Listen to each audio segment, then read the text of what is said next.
Hi, I'm David Bradley, and you're listening to The Next Big Thing Show. Welcome to The Next Big Thing Show. I am David Bradley. I have a question for you. If you were to meet the one person who could make the real difference to your business, whether it's by making a huge investment or placing a massive order, who would that person be? And how easily can you reach that person? I only ask because my next guest is Ian George. Now, Ian is probably one of the most effective people in the world when it comes to introducing executives to the great, the good, and the very powerful. He has introduced his clients to royalty, to celebrities, to billionaire investors, to all sorts of extremely powerful executives. And I may add, he has made millions as a result for his clients through that process. He's with me now, and I'm going to be asking him what his secret sauce is. I'm hoping he'll spill the beans, excuse the pun. But I'll also be asking him about how he got to where he is, because he has had a very interesting career. He used to work for Frank Warren, who is the very famous boxing promoter who was shot. So I'm going to definitely be asking how Ian managed to survive that one. So stay tuned. Okay, so I have Ian on the line. And Ian, hello. Ian, good morning. Good afternoon, I think, but good morning, good afternoon, wherever you are. I'm in Hampshire, the United Kingdom, actually, and it is 20 past 12 here in the afternoon, I confess, but my subconscious mind tells me it's morning because I haven't had lunch. Anyway, Ian, perhaps you can kick off by summarising who you are, what you do, and why we should care. Well, I'm the managing director of two commercial interests that I own. They're called the Effective Communication Group and George Wicks Limited, and essentially they open doors and assist in the process of closing deals on behalf of their respective portfolios of national and international clients to opportunities that ordinarily are not available in the marketplace within the public domain. And we work with them to achieve their aspirations. And of course, key to opening any door and then assisting in the process of closing any deal is to get in front of the person that counts, the decision-making executive, your client of aspiration in a business context, or whoever in a social, political, or sports context. So I think that's probably the best summary that I can give. Okay, well, that's fantastic. Well, thank you very much. So tell us directly, so to speak, who you have been able to introduce in the past to your clients. Well, I mean, literally hundreds, I'd like to say thousands, maybe there are thousands, but, hundreds of chairmen, chief executives, managing directors at significant corporations in the commercial world, literally on every continental structure. I say every continental structure. I can't claim to have cast any significant introductions in Antarctica, but apart from that, literally Africa, Asia, the Americas, Europe, etc., etc. And these would not necessarily be known names, but they're certainly significant on behalf of our clients. In terms of names that would be known, the likes of Gene Hackman, Ava Gardner. I do believe that dear Ava's not with us anymore. Greg Lake from Emerson, Lake and Palmer. Managed to secure an audience with David Cameron at the time that he was PM. Brief audience with Prince Edward. Many international sports stars, primarily in the global professional football sector, be they in management or ownership or indeed players. I mean, we pride ourselves on having, decades ago, you would have described it as your little black book of contacts. That sort of merged into something called a Filofax back in the 80s. So we pride ourselves on having a very extensive portfolio of existing contacts, but forgive me for stating the obvious, nobody in the world knows everybody in the world. There's 7.5 billion of us, I think, so that's clearly not possible. But I think where we do succeed is where we are invited to secure an introduction to somebody that, frankly, we don't know. And then it's simply the application of research, the deployment of tenacity, resourcefulness, and some sort of discreetly progressive relationship management skills, for want of a better term, struggling to take no for an answer and hopefully getting there in the end. Some are clearly more difficult than others. Some take longer than others, but can they be achieved? Absolutely, yes. So, Ian, tell us your story, how it all began. Well, immersing myself in sport is really how it all began. If you ignore my sort of current age, and physique. I'm going back to the days when I was young and slim. About 5 years ago. No, 2 weeks ago. 2 weeks ago. I graduated in sports studies, and my early career was in health and fitness, private health and fitness club management, visitor attractions, tourist attractions. And sport became a key part of my life, personally and professionally. And just working in the corporate world for the best part of 30 decades now. 30 decades. What did I just say? 30 decades? 3 decades. 3 decades. 30 years. 30 years is what I meant to say. Yeah, 3 decades. Um, you begin to realize whatever sector you're in, getting in front of what I keep calling the decision making executive at your client of aspiration, the person that if you can get in front of them and establish a commercial, a trading association, whatever, is going to have a significant impact on your professional and personal life. That is the key. There are a broad spectrum of foundation pillars in any marketing strategy. But if you can direct what we call the silver sales bullet straight through to the door of the decision making executive, then that is critical. And I developed primarily in the global retail industry an uncanny ability to get in front of the buying directors at companies like Walmart, like Marks and Spencer, Tesco's, etc., that frankly is very difficult to do. And in doing that and recognizing that I was perhaps enjoying more success than I'd anticipated, I felt that there was a business there. And so from sport, graduating in sports studies from an education standpoint, recognizing how important this feature is, that has brought us to where we are now with two separate commercial interests. George Wicks Limited focuses on the professional football and other sports sectors. The Effective Communication Group concentrates on any other sector indeed. So I think that's pretty much how we got to where we are now. Fantastic. You're a very competitive person, I would say. Am I not right in thinking you played volleyball for England? Yes, I for my sins, I captained England at schoolboy level. I then played for the under-20s. I didn't quite manage it to the full squad. So that was a source of pride. I played football semi-professionally for many, many years. And so sport, yes, has been a key feature, certainly in my early years. And I think I should exercise a bit more than I do now. But that's another story. But yes, those were perhaps the key achievements from a competitive sporting standpoint. So just looking back over your professional career, doing what you do for the day job, what would you say has been your greatest, most satisfyingly successful moment? Well, whenever you close a big deal, whatever that may be, I mean, it may be a big deal on behalf of a client. It may be a big deal for myself and my commercial interest, but big deals very rarely are concluded in a short period of time. There's lots of preparation that needs to be done. But when you eventually get a deal over the line and contracts are signed, these are very, very satisfying moments. And I suppose the one that stands most tangibly in anybody's mind is the most recent one. And we did actually secure the front of shirt sponsorship deal for Sheffield United, who were recently promoted to the Premier League. I mean, this was a value of £21 million over 3 years, so not an insignificant deal. And that's the most recent source of great satisfaction. I mean, that was for myself, but there are several other examples on behalf of clients that, make you feel that a lot of the effort and the pain is worthwhile ultimately. Could you give us some examples without betraying confidences of the kind of return your clients have had from meeting your various untouchables?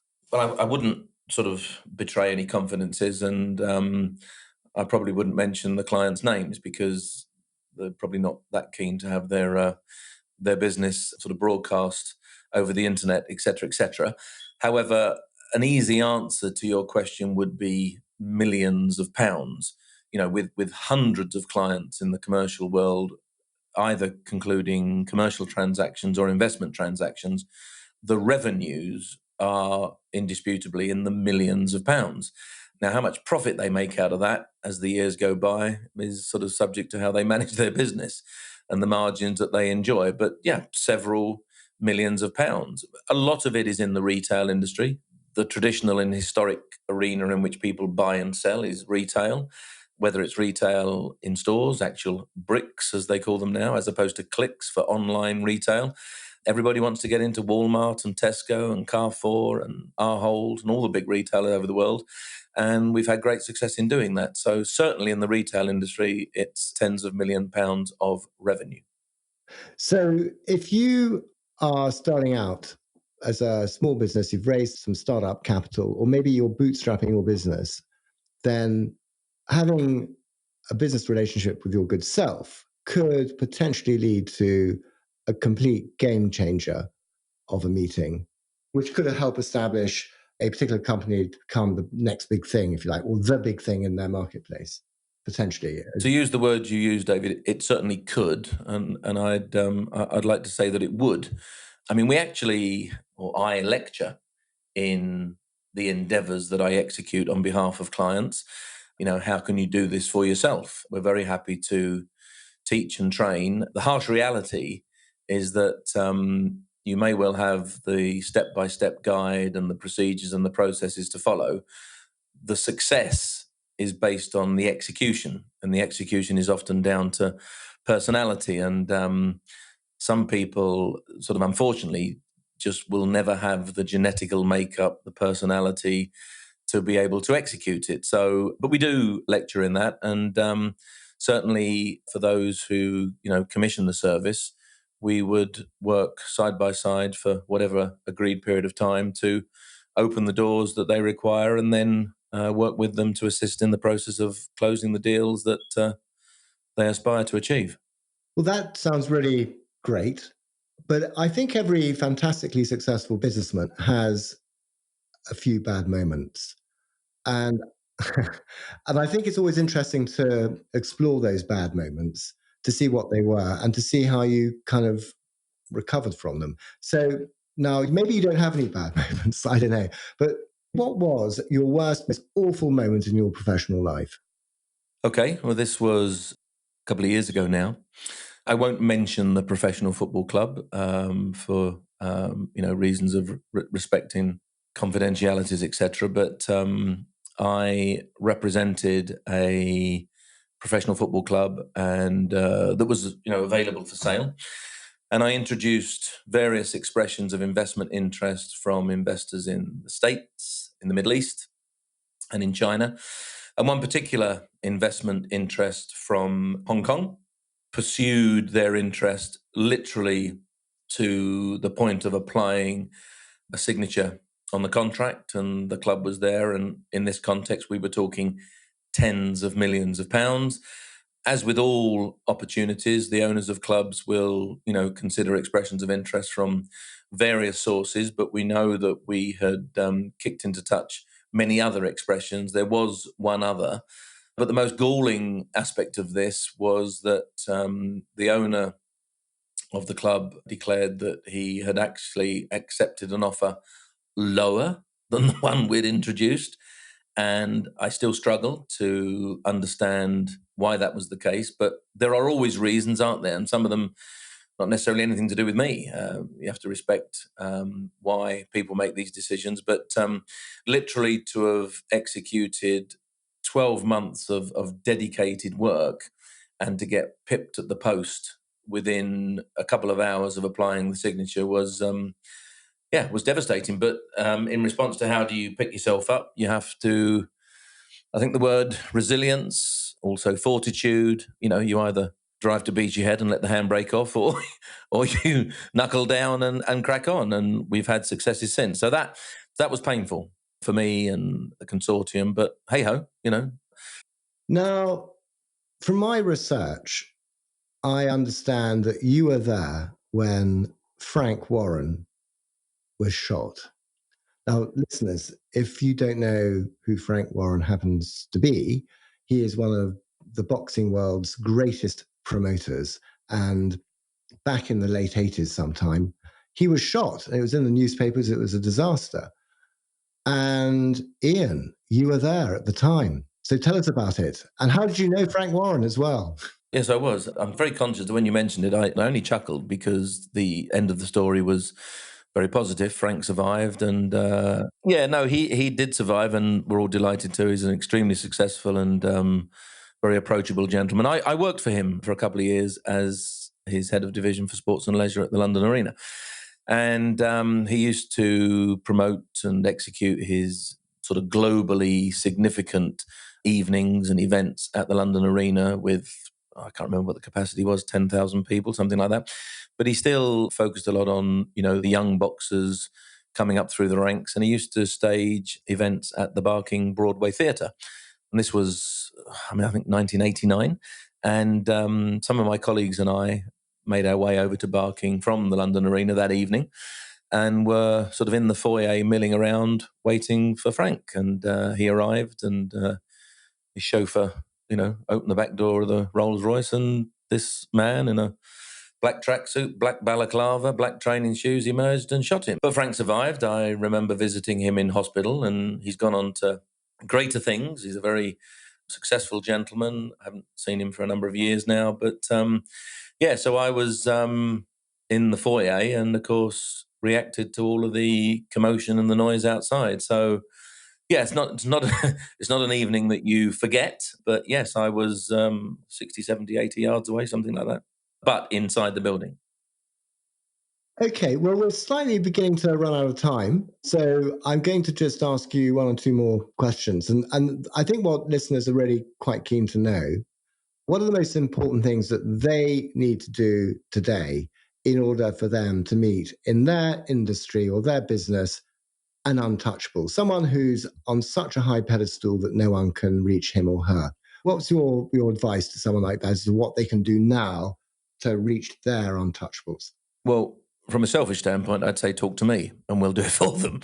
But in answer to your question, seriously, I think there are two things that they need to focus on because, people, to quote what you've just used, on a very high pedestal are in great demand. Everybody wants to meet them. So there needs to be a compelling reason why they should meet the person that wants to meet them. So I think what I need to establish very quickly is to establish the reason that somebody wants to meet them. And it needs to be compelling. We can endeavor to open the door and assist in the process of, completing the introduction. But there needs to be a compelling reason why, because they are inundated with inquiries. And also, the person that they wish to meet, we do live in a commercial world. And I mean, depending on who it is and depending on the context, quite often, anybody who is approached to meet somebody would be interested to know from a very selfish standpoint what's in it for them. So I think we need to establish why the person wishes to meet another.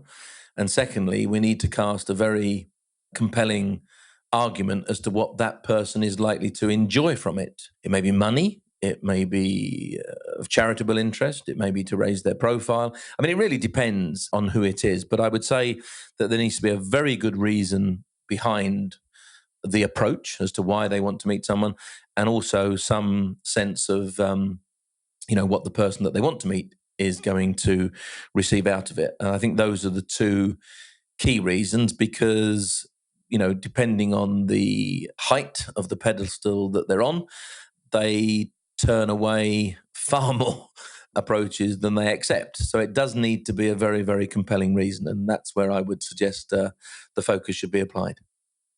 And do you kind of help or coach your clients in terms of understanding their businesses and coming up with possible reasons as to why a very powerful untouchable might want to see your client? Yeah, absolutely. We work on the basis of retained representation. We're not a charity. We would agree a period of time that we would represent somebody 6 months, 12 months on an agreed fee, and would certainly work with that person to open the doors and close the deals. And understanding their objectives and their aspirations is critical to be able to persuade that person to agree, and also determining and assisting them to, identify those reasons that would compel them to meet. So certainly, yes, we do. And as I said earlier, we do some lecturing in this, and that forms part of that education process as well. Okay. Going down the pecking order a little bit, what about the sort of not so much the presidents of countries or the billionaires. But what about the buyers from supermarket stores or maybe particular types of investors if you're raising capital for your business? What about those kind of untouchables? How do you help your clients with those? Well, I think you just mentioned the buying director of significant retail industry. That's an excellent example, and I'll use Walmart as an example. Walmart is the biggest retailer across the globe by a country mile. I think at the last count, there's something in excess of 18,000 physical stores. Plus, of course, they've got their online retail presence. And if you wanted to meet with a buyer at Walmart, we've all got access to Google these days. You can easily go onto Google and type in Walmart telephone number.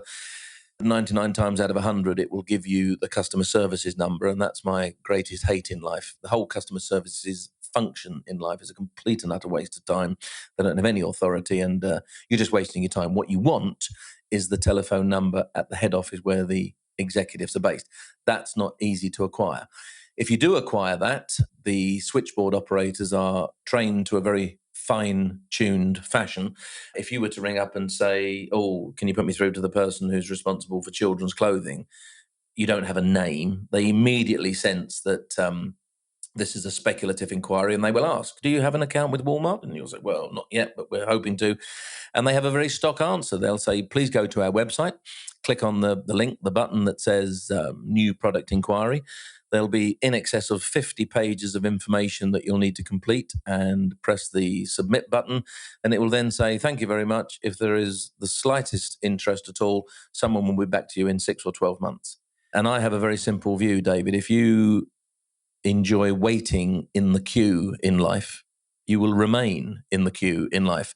You have to work your way around protocols. You have to work out how to get to the front of the queue without being rude, without upsetting people. And if you take the approach that you're invited to take, you won't progress. You won't progress at all. So that's an excellent example.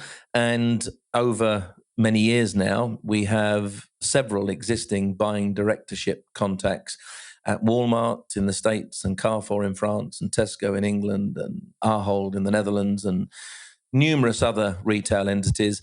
And in acknowledging that retail buying executives, are moved on after 2 or 3 years, the chances are we would go back and the particular person that we did have a relationship with has moved on, but at least you got the inside track, and it's not too difficult to then forge a relationship with their replacement. So we do spend the vast majority of our time introducing people in a commercial context to the buying executive, the decision-making executive at their client of aspiration.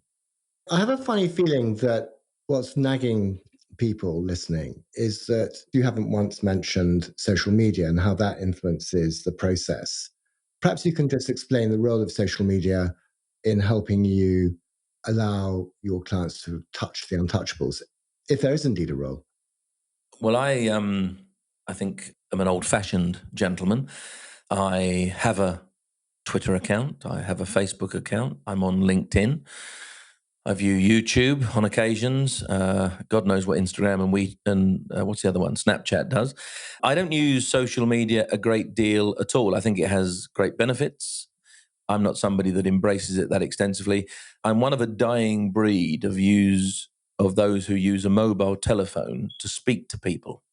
I believe that recent research, certainly in the teens and those in their 20s and 30s, 90% of their use of a mobile telephone is transmitting messages, text messages, WhatsApp messages, browsing the internet, sending emails. Very few people use it to talk. Our primary focus of attention in our strategy is to talk to people. The mobile telephone is called a telephone for a very good reason. As Bob Hoskins famously said in the 1980s BT ads, it's good to talk. So I don't embrace social media to any tangible extent in promoting what we do, although I do have a Twitter account and use it on occasions. But you are able to cast influence far more easily by engaging verbally and ultimately in person than you are by these random tweets and posts and connections that people are inundated with. So in my particular business, David, social media doesn't have a tremendous influence at all, albeit we use it as and when required.